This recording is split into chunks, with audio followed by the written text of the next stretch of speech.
마가복음 1장 35절부터 39절에 있는 말씀 우리 다 같이 읽겠습니다.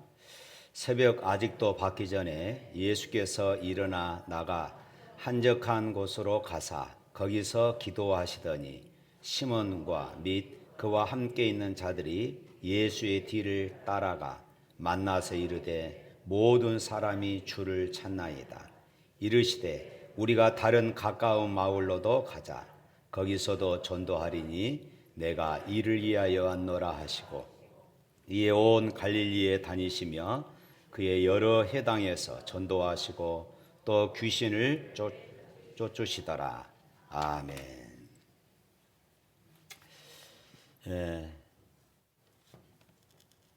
우리 앞에 프랑카드 이렇게 보이시죠? 전도. 우리 다 같이 한번 읽어볼까요? 전도 할 수 있다 하면 된다 해보자. 할렐루야.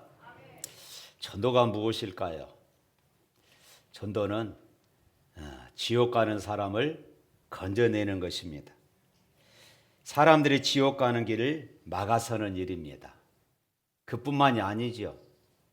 사람들이 지옥 가지 않고 천국으로 가는 길로 인도하는 것, 이것이 바로 전도입니다. 아주 온색적이고 아주 기본적인 것입니다. 예수님께서 이 땅에 오셔서 하신 그 핵심적인 사역이 무엇일까요?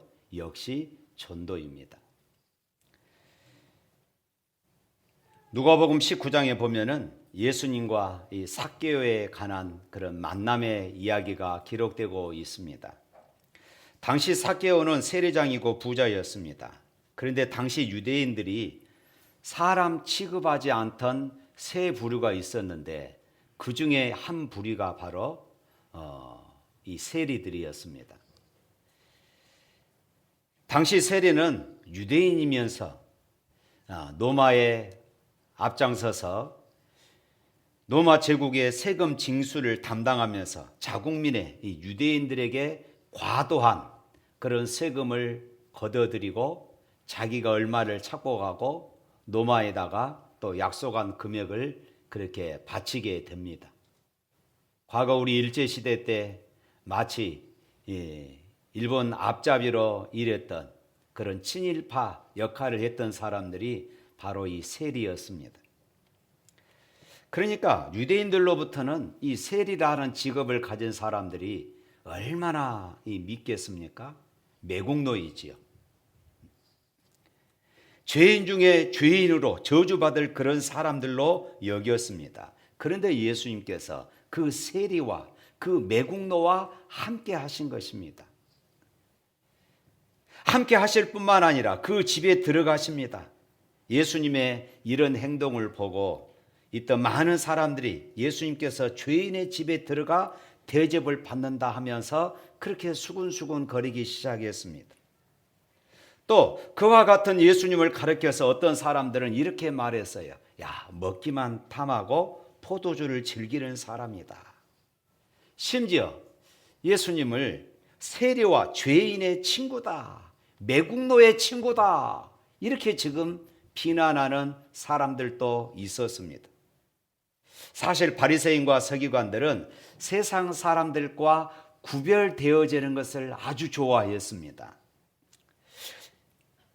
그렇지만은 어떻게 하면은 이 세상 사람들을 변화시켜서 하나님의 백성이 되게 할까?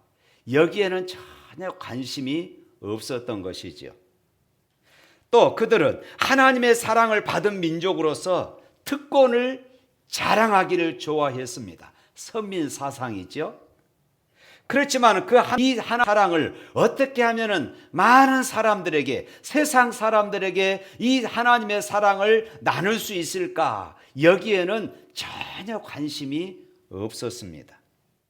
이 바리새인과 서기관들은 더불어 함께 살기보다는 철저하게 차별하면서 살기를 원했던 사람들이었습니다. 그래서 세리나 창녀들을 바라보면은 자기들과 아주 차원이 다른 그런 사람들로 이야기를 했던 것이에요.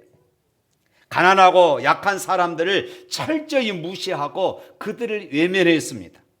하나님께서 자신들을 세상 속에 먼저 택하셨던 그런 사명을 잊어버리고 자신들이 지금 누리고 있는 이 특권에 대해서 우월감을 가지고 있었던 것입니다.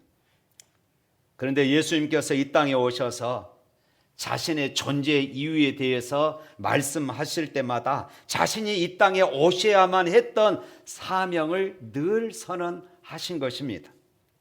그렇다면 예수님의 사명이 무엇일까요? 그것은 잃어버린 자를 찾아 구원하신 것입니다. 이것이 예수님의 사명이었습니다. 예수님은 그것을 위해서 사셨고 예수님은 그것 때문에 십자가에서 달려 죽으셨던 것입니다. 왜냐하면 그 길만이 우리 인류를 구원할 수 있는 유일한 길이었고 그 길만이 세상을 변화시키는 유일한 길이기 때문에 그랬습니다. 그렇기 때문에 제자들을 향한 마지막 당부, 마지막 교훈에서도 너희는 가서 모든 민족으로 제자를 삼으라, 모든 민족에게 복음을 전하라, 이렇게 당부하신 것입니다. 사랑하는 성도 여러분, 하나님께서 세상 많은 사람들 가운데서 저와 여러분들을 먼저 부르셨습니다. 하나님께서 나를 부르신 것은 우리가 신학적인 용어로 소명이다 이렇게 이야기를 합니다. 콜링 받았다. 콜링. 하나님께서 나를 부르셨다는 것입니다. 모든 그리스도인들은 이 사실에 대해서는 분명한 확신이 있습니다. 하나님이 나를 부르셨다. 할렐루야. 그러나 동시에 하나님께서 나를 부르실 때에는 거기에는 그것으로 끝나는 것이 아니라 한 가지 더 있습니다. 사명, 미션이 주어졌습니다. 사명이 주어진 것입니다.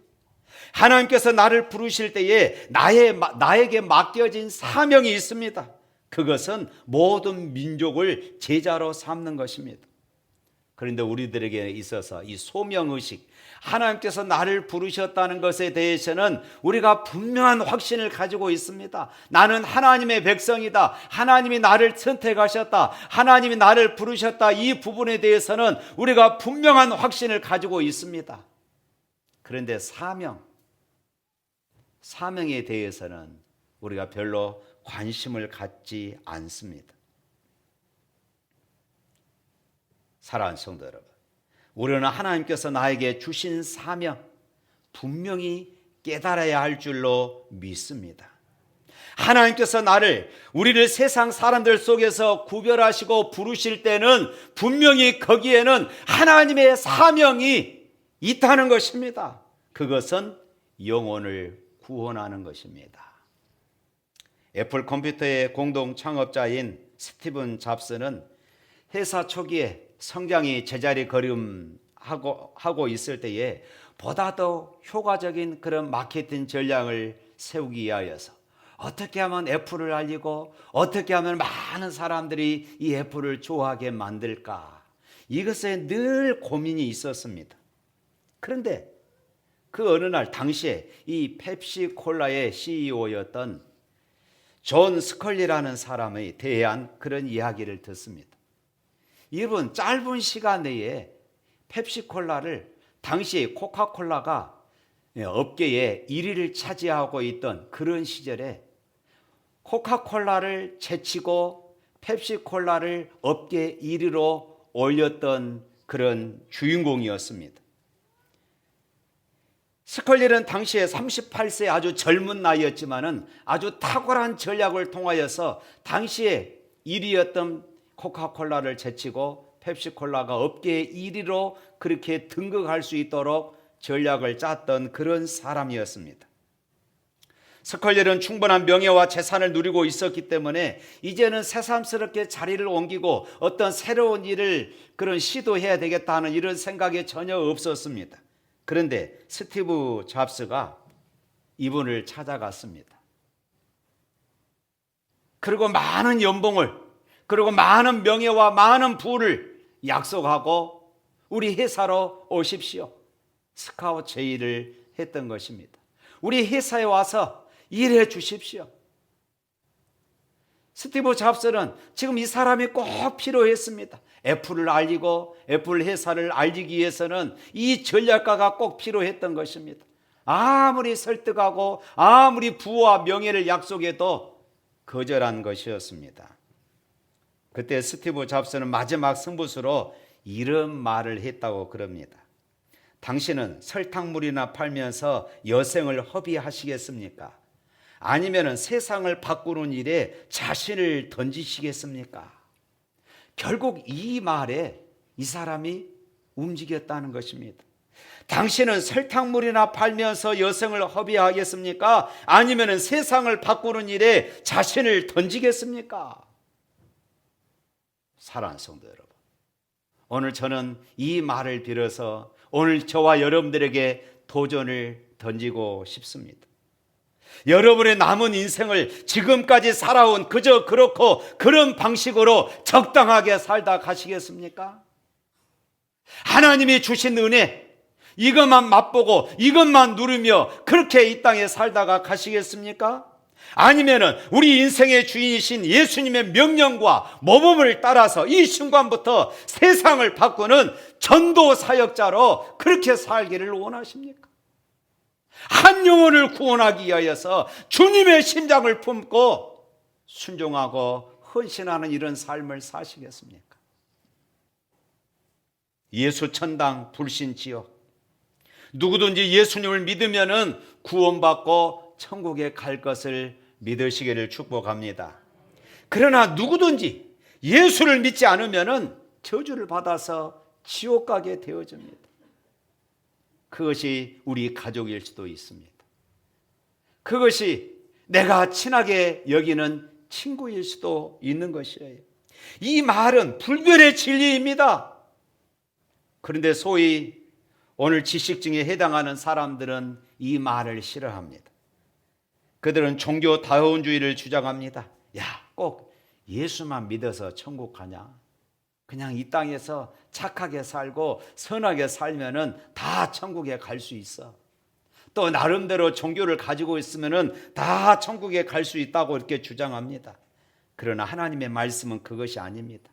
그와 같은 외침은 세상의 달콤한 유혹일 뿐인 것이에요. 예수님께서 분명히 말씀하셨습니다. 요한복음 14장 6절 말씀에 이렇게 말씀합니다. 내가 곧 길이요 진리요 생명이니 나로 말미암지 않고서는, 그 다음에 뭐라고요? 아버지께로 올 자가 없느니라. 할렐루야. 그렇기 때문에 예수님의 제자들도 서기관과 유대 종교 지도자들 앞에서 분명히 선포했습니다.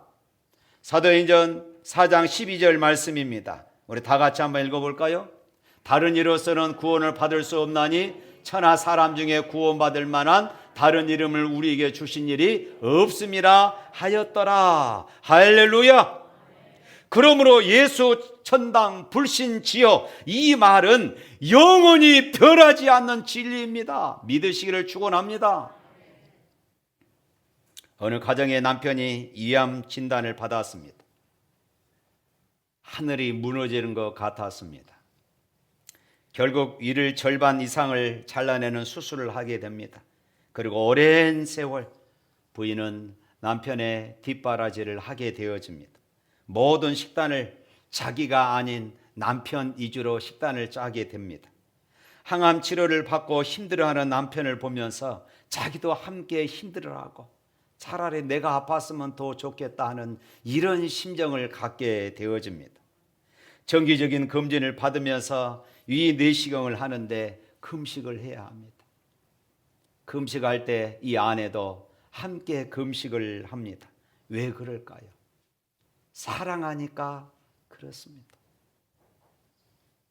정말로 사랑하는 사람을 위해서는 무엇인들 마다하겠습니까? 사랑하는 사람에게는 무엇을 주어도 아깝지 않잖아요. 사랑하는 사람에게는 가장 소중한 것을 주고 싶어 합니다. 그런데 사랑하는 사람에게 가장 귀한 선물이 무엇일까요? 그것은 생명이신 예수 그리스도의 복음입니다. 사랑하는 사람에게 줄 수 있는 최고의 선물, 예수 그리스도입니다. 할렐루야. 그러므로 기억하십시오. 사랑하면 전도합니다. 전도는 사랑이에요. 따라서 합시다. 사랑하면 전도한다.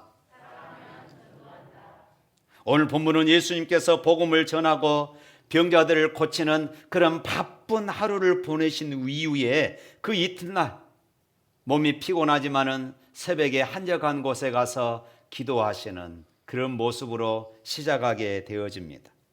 그때 제자들이 예수님께 나와 오늘 또 많은 병자들이 선생님을 만나려고 이 이른 새벽부터 이렇게 몰려왔습니다. 빨리 가서 그들에게 말씀을 전하시고 그들을 좀 고쳐주세요. 이렇게 부탁을 합니다. 그때 예수님은 한마디로 제자들의 이 요청을 거절하셨습니다. 왜 그렇게 하셨을까요?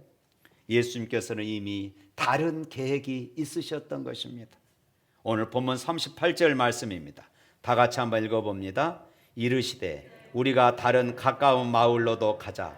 거기서도 전도하려니 내가 이를 위해서 왔노라. 이미 한 마을, 이 가버나움에서 여태까지 충분히 복음을 전했다는 것입니다. 그런데 아직도 한 번도 복음을 들어보지 못한 그런 마을들이 앞으로 수두룩 많이 있는데 내가 그런 마을에 가서도 복음을 전해야겠다. 내가 이를 위해서 왔다. 이렇게 말씀을 하십니다. 그렇습니다. 교회 공동체가 존재하는 궁극적인 목적은 바로 이 전도인 것이에요.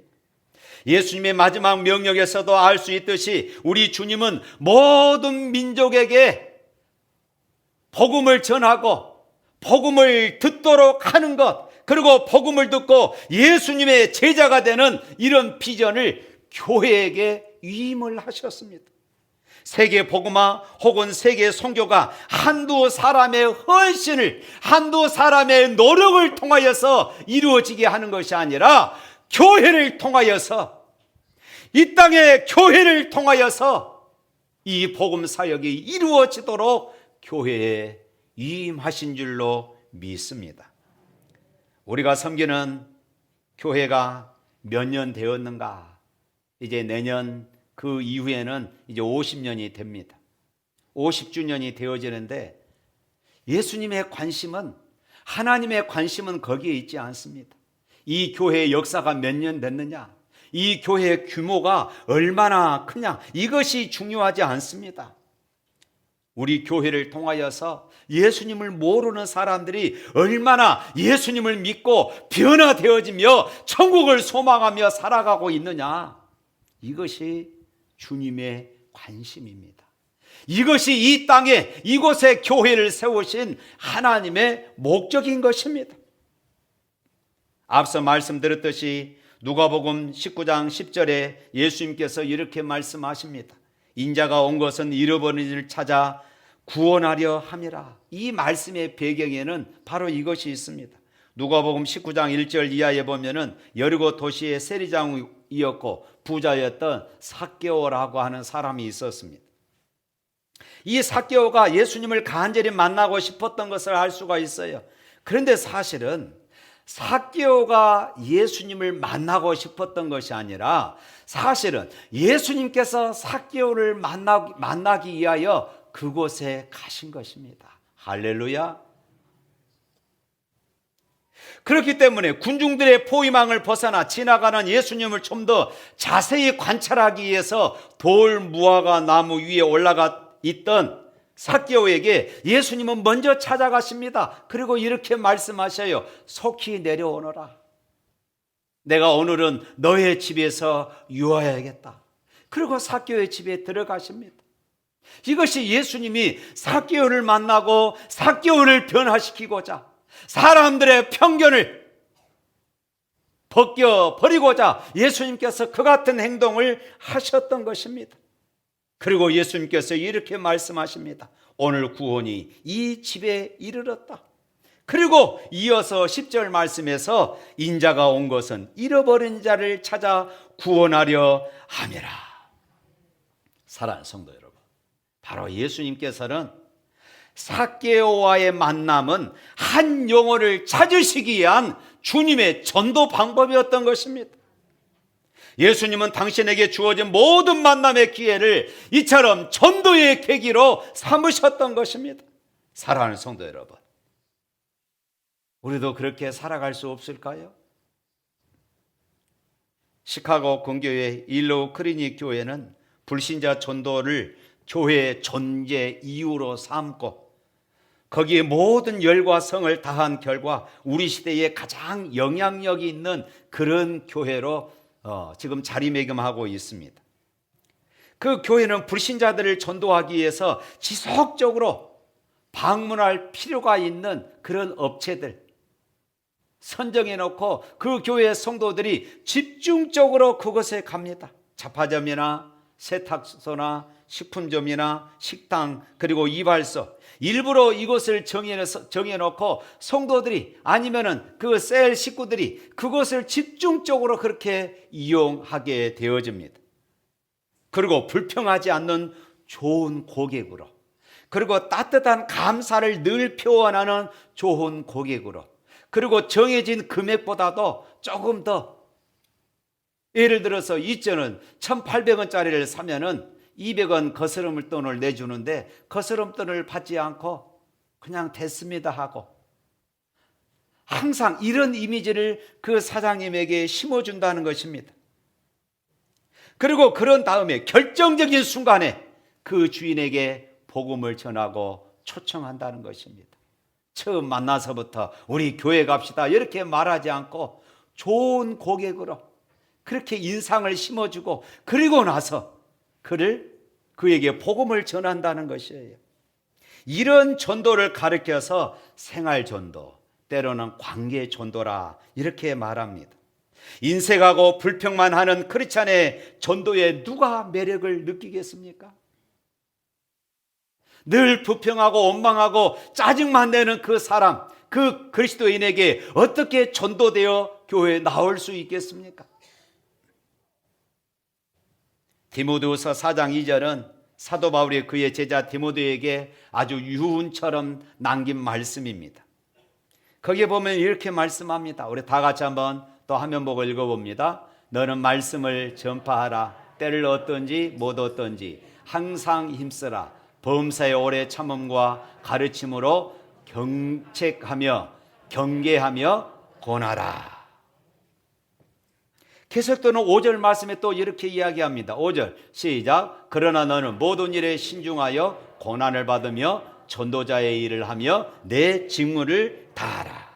사랑하는 성도 여러분, 그리스도인의 모든 삶의 목적은 오직 복음 전도여야 할 줄로 믿습니다. 친구를 사귀는 목적은 내가 세상을 넓히는 데 목적이 있지 않습니다. 내가 거래처를 넓히는 것은 내 사업을 확장시키는 목적보다도 내가 그 영혼을 전도해야 되겠다, 내가 그 영혼을 구원해야 되겠다, 내가 그에게 복음을 전해야 되겠다, 오직 이 사명이 우리 안에 불타야 한다는 것이에요. 그리고 우연히 찾아온 모든 만남들, 그 만남들을 전도의 기회로 포착하며 살아가십시오. 그것이 바로 때를 얻든지 못 얻든지 복음을 전하는 그런 삶이 되어질 줄로 믿습니다. 그렇게 하여서 나 때문에 예수님을 만나고 복음을 받아들이고 구원을 받았다면은 저 영원한 세상에서 감격해 하는 모습을 한번 상상해 보십시오. 내가 사랑하는 그 사람이 저 영원한 천국에서 함께 영생 복락을 누릴 그런 상상을 한번 해보십시오. 데살로니가전서 2장 19절에 보면은 역사의 마지막 날 우리가 주님 앞에 섰을 때에 우리에게 소망이나 이 기쁨을 주는 자랑의 면류관이 있다고 했습니다. 무슨 면류관이요? 자랑의 면류관. 그런데 이 자랑의 면류관은 내가 전도한 그 사람입니다. 내가 전도했던 그 사람으로 인하여서 나는 주님 앞에서 자랑의 면류관, 기쁨의 면류관을 쓰게 될 줄로 믿습니다. 사랑하는 성도 여러분, 가을엔 우리가 결실의 계절이라고 그러지요. 그렇지만 가을은 또한 영혼 추수의 계절이기도 합니다. 우리 장로님들, 권사님들, 안수 집사님들, 여러분들은 이번 가을에 몇 사람 전도할 것입니까? 우리 청년들, 여러분들은 누구를 전도할 것입니까? 나는 전도 안 해도 괜찮아? 이런 생각 버리십시오. 이번 전도주일에 우리 모두가 한 영혼을 전도하기 위해서 몸부림칠 수 있기를 주님의 이름으로 축복합니다. 그리고 기도하시기를 바랍니다. 내가 전도해야 할 그 영혼을 위해서 기도하십시오. 때로는 그를 위해서 하루 한 끼씩 금식도 하시기를 바랍니다. 내가 그만큼 그 영혼을 전도하고 싶다는 하나님 앞에서의 이런 몸부림입니다. 우리가 초청해야 할 사람은 바로 이런 사람입니다. 첫 번째, 교회에 다니지 않는 사람입니다. 우리 가족들이나 우리 이웃들, 예수 믿지 않는 사람들을 초청하시기를 바랍니다. 두 번째로는 교회에 잘 나오지 않는 사람들입니다. 한때 교회를 잘 다니다가 최근에 믿음이 식은 자들, 특별히 코로나 때문에 교회를 쉬었다가 아예 쉬는 분들이 얼마나 많습니까? 그런 분들을 꼭 초청하시길 바랍니다. 세 번째로는 교회를 떠난 사람들입니다. 우리 주변에 언젠가부터의 교회를 떠난 사람들이 많습니다. 그전에는 분명히 교회를 다녔지만은 지금은 신앙을 잃어버린 사람들, 이 사람들을 찾아서 전도하시길 바랍니다. 세 번째로는 교회를 정하지 않는 사람입니다. 새로운 지역으로 이사를 와서 아직 교회를 정하지 않는 분들입니다. 어떤 분들은 이전 교회에서 열심히 활동하고 봉사한 이런 분들도 있습니다. 그런데 아직 마음을 정하지 못하고 교회를 관찰하고 있는 분들이 계셔요. 그분들을 우리가 전도해야 합니다. 때로는 어떤 분들은 시험이나 상처를 받아서 교회를 옮기는 이런 분들도 계실 것입니다. 전도해야 합니다. 사랑하는 성도 여러분, 영혼을 사랑하는 뜨거운 가슴, 구령의 열정을 품는 국률의 전도자가 될 수 있기를 주님의 이름으로 축복합니다. 우리가 예수님처럼 상처받은 영혼들을 고쳐줄 수는 없어도 우리가 그들을 예수님께로 데리고 오기만 하면은 예수님께서 그들을 치료해 주시고 고쳐주실 것을 믿습니다. 긍휼의 기적을 베풀어 주실 것이에요. 우리가 할 일은 그 사람을 데려오는 것뿐입니다. 어떤 젊은 목회자가 이제 한 연세 높으신 선배 목사님을 찾아가서 이렇게 여쭈었습니다. 목사님, 설교가 갈수록 잘해야 되는데 갈수록 설교가 힘이 들어요. 어떻게 하면 될까요? 라고 질문을 했습니다. 그러자 이 선배 목사님이 이렇게 말했습니다. 자네 얼마나 목회를 했냐? 예, 한 10년 됐는데 가면 갈수록 참 힘듭니다. 이렇게 이야기를 했습니다. 그러자 선배 목사님이 이렇게 말했어요. 자네 설교를 잘하고 싶은가? 예, 그러고 싶습니다. 성도들에게 우리 목사님 설교가 최고다고 이런 말을 듣고 싶습니다. 이렇게 대답했어요. 그러면 내가 하나 물어보겠네. 자네가 설교할 때에 설교 잘한다는 그런 평을 듣고 싶은 마음이 얼마나 큰가? 저는 그것 때문에 스트레스를 많이 받습니다. 그러자 이 노 목사님이 이렇게 말했어요. 자네는 틀렸네. 그럼 어떻게 해야 합니까? 노 목사님이 이렇게 도전을 주었습니다. 자네가 설교할 때마다 어떻게 하면 내가 설교를 잘할까? 이 고민하지 말고 어떻게 하면 저들을 구원할까? 어떻게 하면 하나님의 은혜를 끼칠까? 어떻게 하면 성도들을 변화시킬까? 여기에 관심을 가져야 할 것이네. 설교를 잘한다는 소리 아무런 소용이 없네. 이렇게 대답을 했다는 것입니다. 대단히 중요한 이야기입니다. 전도는 가슴으로 하는 것이다. 이 말씀입니다. 가슴이 뜨거워야 합니다. 영혼을 사랑하는 그 가슴이 있어야 합니다. 목사가 설교를 하면서 설교를 잘한다 이 소리를 듣고 싶어하는 유혹이 얼마나 많습니까? 그러나 그것이 중요한 것이 아니라 가슴으로 주님의 복음을 전하는 것, 이것이 중요하다는 것입니다. 사랑하는 성도 여러분, 영혼을 사랑하는 가슴이 있어야 하는 것이에요. 오늘 이 한마디의 말씀을 잊지 마십시오. 사랑하면 전도한다. 따라서 합시다. 사랑하면 전도한다. 사랑하면 전도한다. 찬양하겠습니다.